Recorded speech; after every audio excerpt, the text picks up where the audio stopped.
다운타운에 사시는 최건식 목사님과 권영자 사모님을 예배로 모시기 위해서 픽업을 갔다가 아파트 정문 앞에 차를 세우고 기다리고 있을 때에 우리 성궁환 목사님이 카톡으로 제게 소식을 주셨습니다. 장인 되시는 아버님께서 바로 전날 소천하셨다는 그 말씀을 듣고서 마음이 많이 아팠습니다. 바로 그 전날 우리 토요 새벽 기도를 마치고 나서 그 말씀을 들었어요. 아버님이 굉장히 위독하셔서 이제 생명을 지금 천각에 두고 있다는 말씀을 들어서 그때부터 짧지만은 한 번도 우리 고인을 뵌 적이 없지만은 우리 사모님을 생각하면서 제가 처음이자 마지막으로 간절히 기도한 내용이 있었습니다.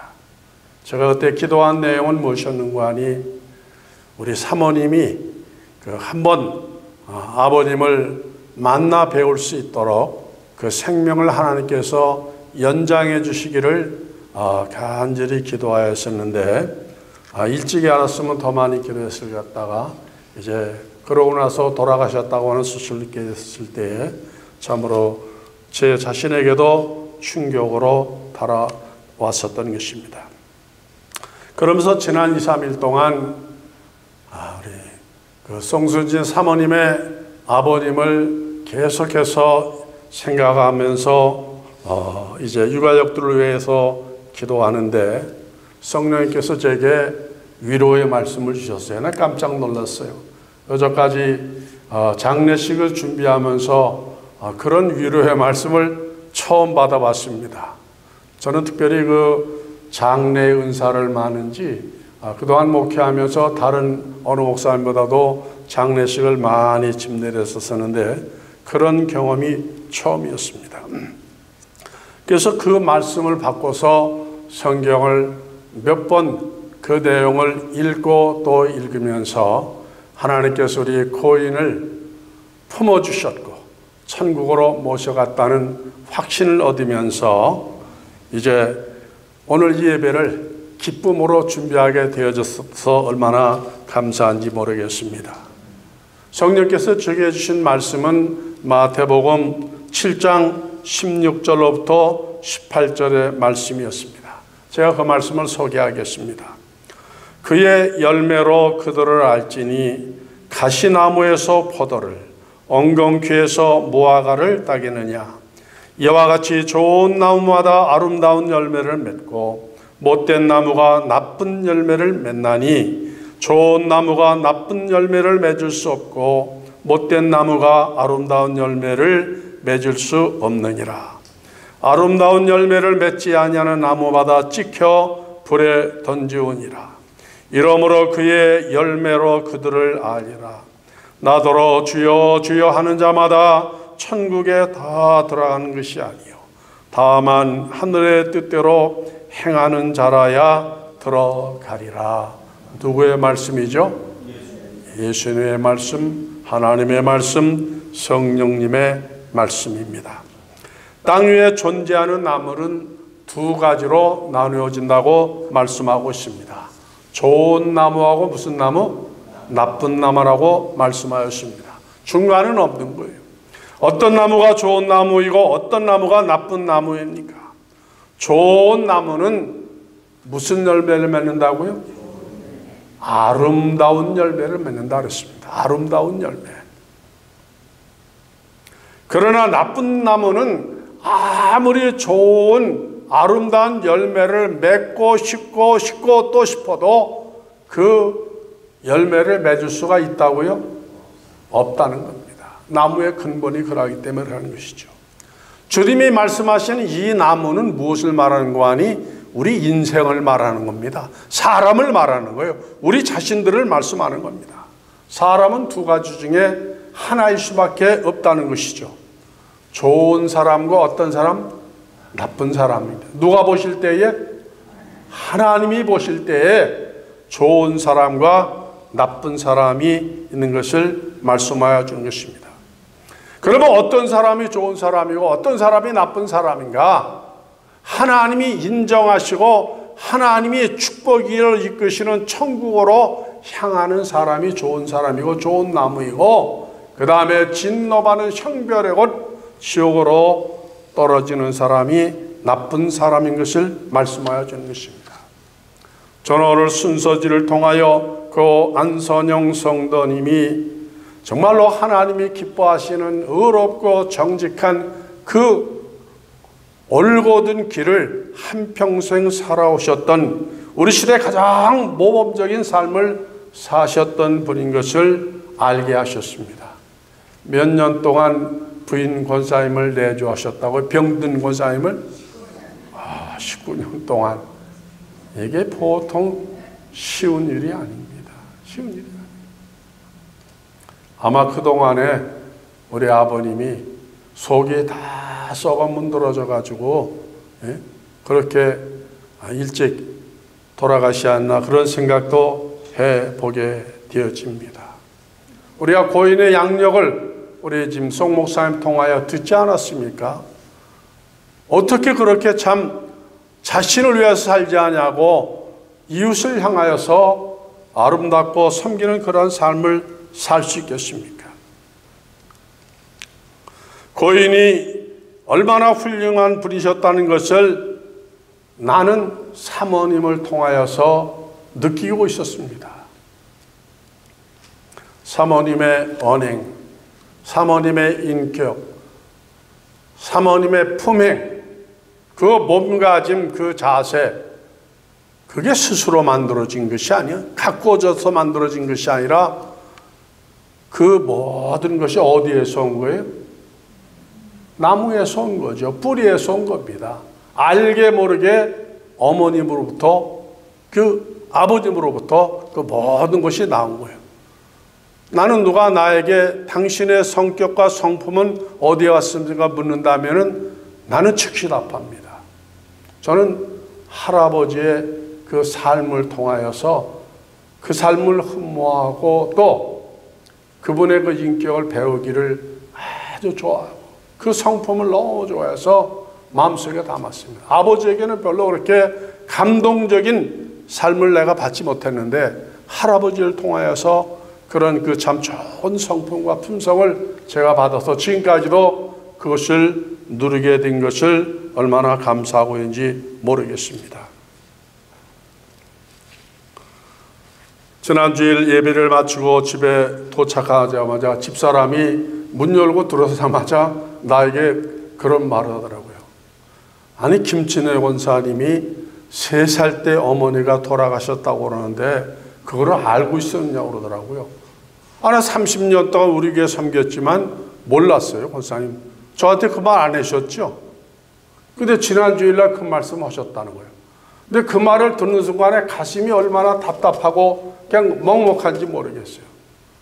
야, 평생 지금 67, 8년 살아오면서 어머니의 모습이 기억이 되어지지 아니하고 어머니의 사랑이 없이 계모 밑에서 컸기 때문에 할 수 없이 할머니 품 안에서 성장하셨으니까 정말로 얼마나 많은 아픔을 가지고 살아오셨을까.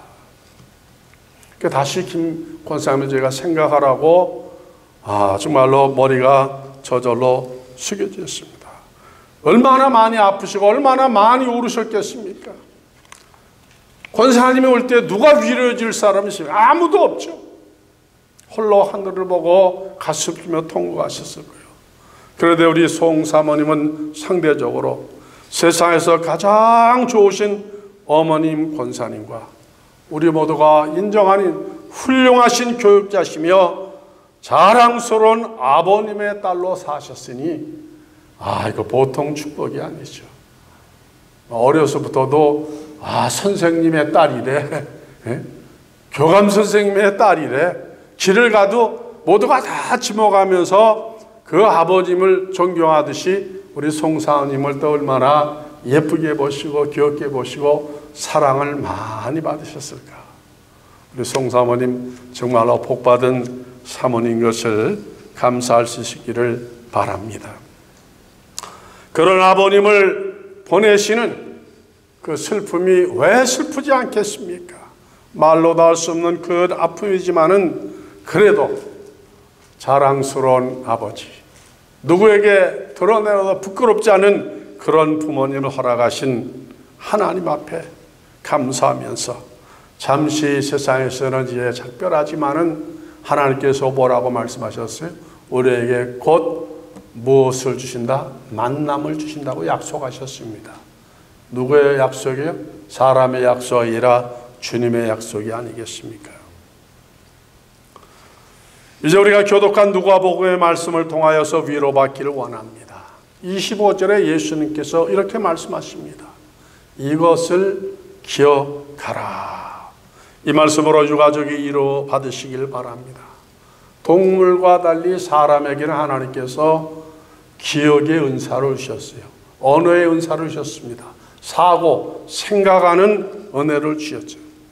우리가 사람이기 때문에 이 땅에 살아가는 동안에 마음에 간직하면서 기억해야 할 것이 많이 있죠. 여러분의 핸드폰 번호도 기억해야 되고 집 주소도 기억해야 되어지고 그 다음에 부모님, 그 다음에 자녀들의 생일도 기억해야 되어지고 기억할 일이 많이 있습니다만은 그런 것을 기억하라는 거 아니에요. 예수님이 기억하라는 말씀은 아주 다른 중요한 의미를 가지고 말씀하는 건데 오늘 본문 말씀 가운데서 세 가지를 반드시 이 땅에 살아있는 태어난 모든 사람은 기억하고 살아갈 것을 말씀하여 주었습니다. 그 첫째가 뭐냐면은 죽는다는 겁니다. 누가 죽어요? 여러분 죽을 것을 믿습니까? 그 감사한 일이에요. 그런데 세상 사람 다 죽어도 자기는 안 죽을 것 같이 사는 사람들이 있어요. 네? 그러나 예수님 뭐라고 말씀하는 거니? 죽는다 그랬습니다. 죽는다. 오늘 여기 지금 두 가지 대조적인 사람이 나오는데 한 사람은 거지 나사로였습니다. 또 한 사람은 세상의 부귀와 권세, 명예와 모든 것을 다 소유한 부자라 그랬어요. 얼마나 부유하면 날마다 호화로운 옷을 입고 연회를 베푼다는 거예요. 잔치한다는 거죠. 근데 나사로만 죽었나요? 부자도 죽었습니다. 나사로는 병을 가지고 있었기 때문에 병들기 때문에 죽었나요? 건강한 사람은 안 죽나요? 총에 맞아 죽고 자동차 사고로 죽고 전쟁 나가서 죽고 젊은 사람도 많이 죽습니다. 나이든 노인들만 죽나요? 어린아이도 다 죽습니다. 세상에 안 죽을 사람은 아무도 없어요. 죄송합니다만 이 자리에 있는 우리도 안 죽을 사람이 있어요, 없어요? 죽는다는 거예요. 이거를 알고 살라는 겁니다. 나에게도 그날이 불언간에 다가온다. 그 죽음을 준비하면서 살라는 거예요. 제가 얼마 전에 친구 목사님이 하나 소천하셔서 장례식에 갔었습니다. 근데 지금도 의문이 드는 거예요. 그 목사님이 나보다 미국에 먼저 오셨고 목회도 나보다 크게 하셨고 아주 참 가문도 좋으시고 그러시는데 그 장례식에 나는 목사님들이 많이 참석할 줄 알았어요. 근데 내가 아는 목사님은 4분밖에 없더라고요. 노회에 소속한 목사님들, 총회에 소속한 목사님들이 많이 있는데 그래서 내 친구 같이 참석하는 목사님들한테 계속 묻는 거예요. 도대체 왜 이러냐? 도대체 왜 이러냐? 왜 목사님들이 다 어디 갔느냐?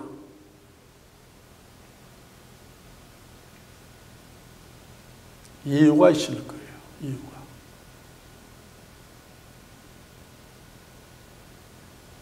관계가 좋지 않았기 때문에. 관계가 좋지 않았기 때문에. 덕을 끼치지도 못했기 때문에 그런 것이 아니겠습니까? 우리 고인과 같이 이웃을 향하여서 희생적이고 헌신적인 삶을 사셨으면은 이웃 동네 사람들이 얼마나 해도하고 안타까워하며 또 진심으로 천국에 돌아가신 것을 환영하면서 하나님께 감사의 기도를 드리지 않겠습니까? 두 번째로 우리가 기억할 것은 무엇인가 하니 인생이 죽는데 죽음으로 끝이 아니라는 겁니다. 어떤 사람은 그러더라고요. 아이고 죽어버리면 그만이지 뭐 아무렇게 살면 되지. 부자도 그런 줄 알았어요. 자기가 가진 재산, 권세, 명예가 영원토록 자기를 지켜주는 줄 알았어요. 그렇게 많은 돈이 있으니까 그 돈 가지고 다 그렇게 누릴 줄 알았습니다. 웬걸 안 죽을 때 죽었는데 죽고 나서 그것이 끝인 줄 알았는데 이게 더 생생한 세계가 그에게 나타난 겁니다. 그에게 나타난 거예요. 부자에게만 나타났나요? 나사로에게도 나타났습니다. 그런데 더 놀라운 사실은 아래와 위에 있는 사람이 서로를 바라볼 수 있는 거예요. 영안의 세계는 차원이 높아서 천국에서 지옥을 다 볼 수 있고 지옥에서 천국을 다 볼 수가 있는 겁니다. 나사로가 간 낙원, 그것은 어디고 부자가 간 음부는 어디입니까? 그것은 예수님이 말씀하신 낙원은 곧 천국이고 음부가 곧 지옥인 겁니다. 천국은 무엇하는 것이죠? 오늘 본 말씀 가운데 보니까 위로받는 것이라 했습니다. 위로받는 거예요. 언제까지? 영원토록. 그런데 음부 지옥은 뭘 받는 거예요? 심판받고 고통받고 징벌 받는 건데 1년만 받고 마나요? 아닙니다. 언제까지? 끝이 없이 영원토록 감당할 수 없는 그런 어마어마하고 무시무시한 고난과 고통을 당하는 겁니다.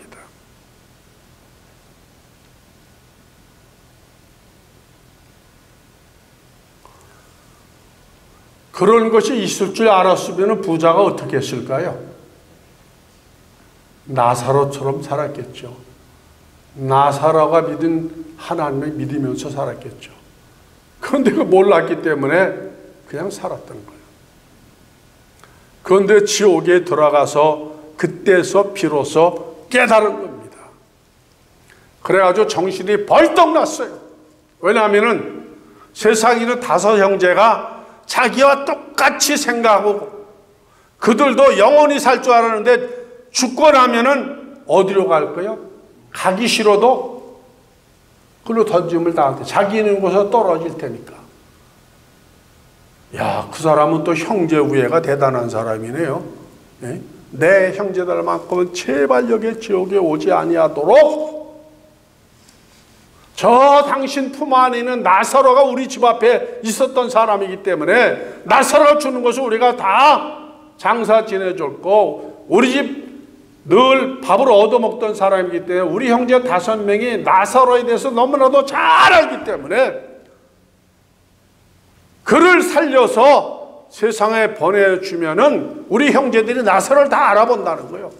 내가 어떻게 죽었다가 다시 나타났냐?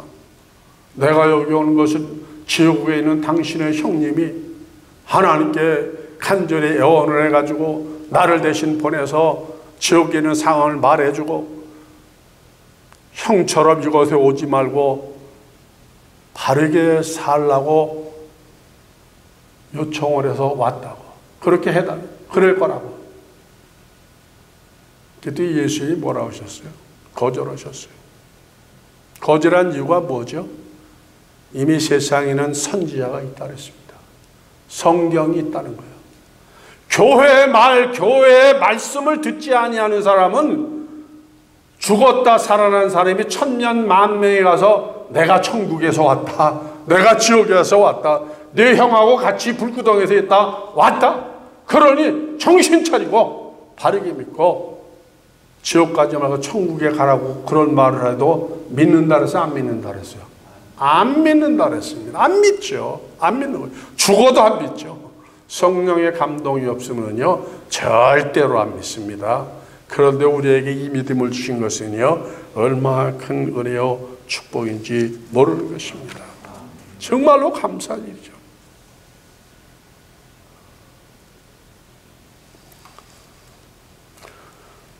누가 천국에 가고 누가 지옥에 가느냐, 내 노력으로 가는 거예요. 내 실력으로 가는 것이 아닙니다.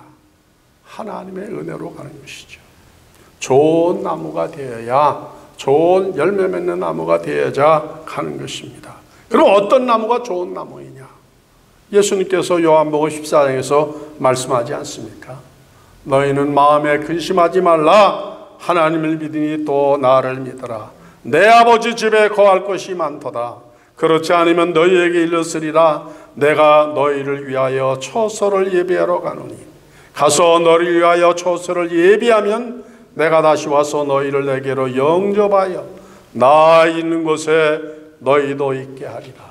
내가 곧 길이요 진리요 생명이니 나로 맘지 않고는 아버지께 올 자가 없느니라.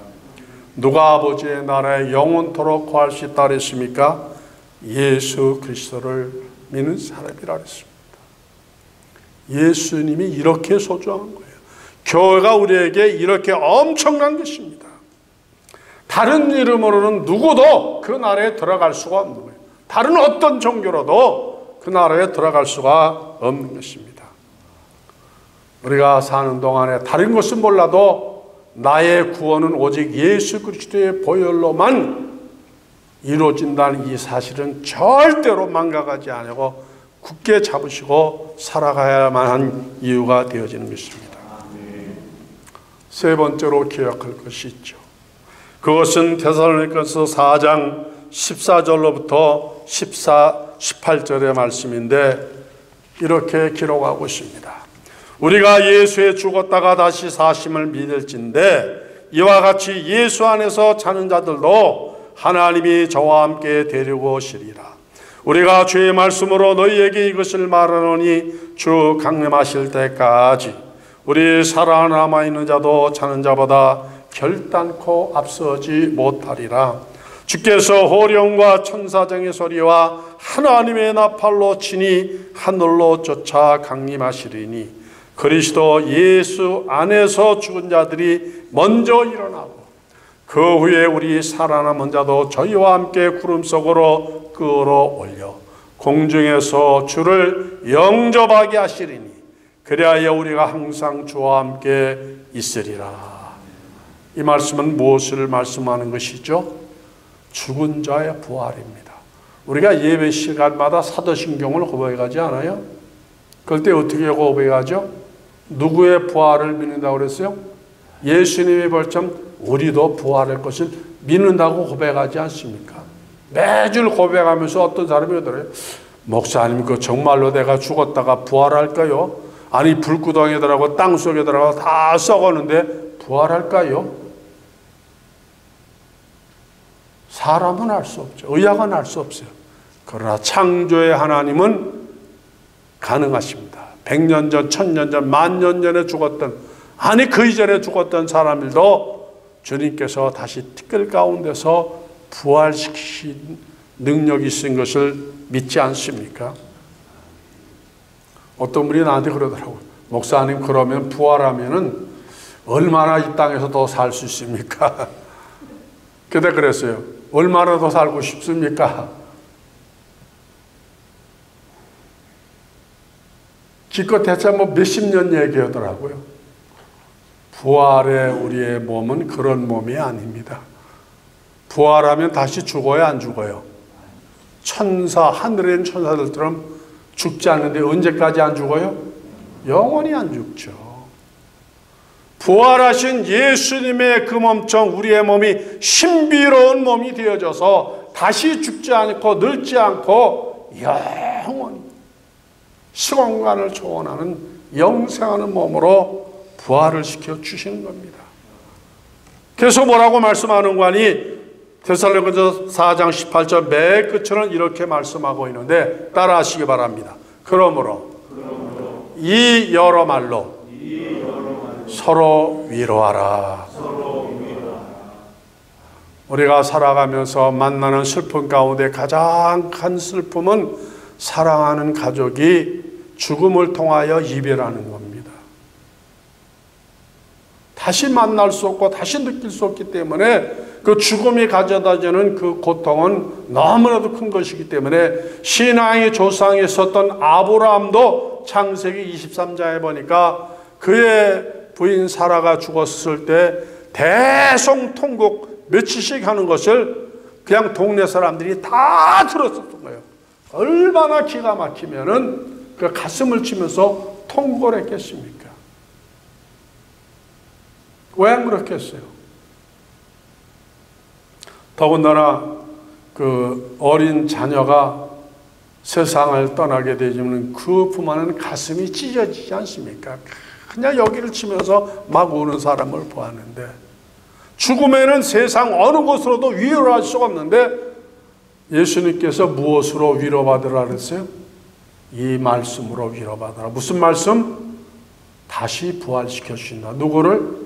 지금 천국에 가신 아버님을 다시 영광 가운데 죽지 않는 몸으로 부활시키셔서 유가족들 앞에 다시 영원한 가족을 이루게 해주시겠다고 말씀하여 주셨기 때문에 이 말씀으로 위로받으시라고 말씀하셨는데, 우리 사모님 그 말씀으로 크게 위로받으시고 하나님 앞에 남은 생명, 아버지가 못한 참 아버지에게 멋있게 살았던 그 삶을 우리 온 유가족들이 다 본받아서 위에서 보실 때 아버지가 그래 잘했다, 고맙다, 내 아들과 딸 손자녀로서 참 칭찬받아 기쁘게 고맙다고 하는 그런 삶을 살아드시는 모든 유가족들이 되어 주시기를 주님의 이름으로 축복하겠습니다. 기도하겠습니다. 살아계신 하나님 아버지, 고맙고 감사합니다. 이 땅에 태어난 많은 사람들이 이렇게 복되고 귀한 삶을 살지 못하지만은 고 안선영 성도님을 주님께서 참으로 이 땅에 보내어 주셔서 하나님 기뻐하시는 선한 사업과 사역 삶을 영광스럽게 살게 하시다가 주님 품 안에 불러주셔서 이제 천국 백성 되게 하신 것을 감사합니다. 아버지, 자랑스러운 아버님을 허락하신 주님 앞에 감사하게 하시고 다시 만날 부활의 약속을 보장하신 것을 마음에 간직하면서 부끄러움이 없는 삶을 사는 유가족들이 다 되게 하여 주옵소서. 예수님의 이름으로 축복하며 기도하옵나이다. 아멘.